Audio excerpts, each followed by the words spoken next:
மார்கழி வந்தாச்சு. இந்த மாசம் வந்தாலே நமக்கு இன்னும் 1 மந்த்ல பொங்கல் வந்துரும் அப்படிங்கிற ஒரு ஃபெஸ்டிவல் மைண்ட் வந்துரும். அது போக இந்த மாசம் ஃபுல்லாவே காலையில பஜனை பாடுறதும், கோவில்ல பூஜை நடத்துறதும், பிரசாதம் குடுக்குறதும் ஒரு மாதிரி பாசிட்டிவ் வைபாவே இருக்கும். அதுவும் திருநெல்வேலி டவுன்ல தொண்டர் சன்னதி கோயில்ல பஜனை முடிச்சுட்டு ஒரு தயிர் சாதம் தருவாங்க பாருங்க. அடிபொலி டேஸ்ட்டா இருக்கும். எங்க அம்மா காலையிலேயே எந்திரிச்சு 5 மணிக்கு பெரிய பெரிய கோலம்லாம் போட்டு கலர்லாம் குடுத்துட்ருப்பாங்க. நான் சின்ன வயசுல உட்காந்து அப்படியே வேடிக்கை பார்த்துட்ருப்பேன். ஒரு 7த் ஸ்டாண்டர்ட் வந்ததுக்கப்புறம், "எம்மா நான் கோலம் போடுறேன், நான் கோலம் போடுறேன்னு" சொல்லிட்டு காலையிலேயே எந்திரிச்சு, அந்த பனிக்குள்ள உட்காந்து அந்த கோலம் போடும்போது, அது ஒரு மாதிரி அழகா இருக்கும்.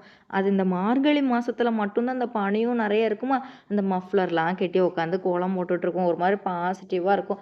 இன்னைக்கு என்னன்னா, நான் சாம்பார் சாதம் வைக்கலான்னு சொல்லிட்டு, குக்கர்ல தான் சாதமும், பருப்பும் தனியா வச்சுட்டு, காய்கறிய தனியா வச்சுட்டு, மத்ததெல்லாம் தாளிப்பு தனியா போட்டிருந்தேன். அந்த குக்கர் என்ன ஆச்சுன்னே தெரியல.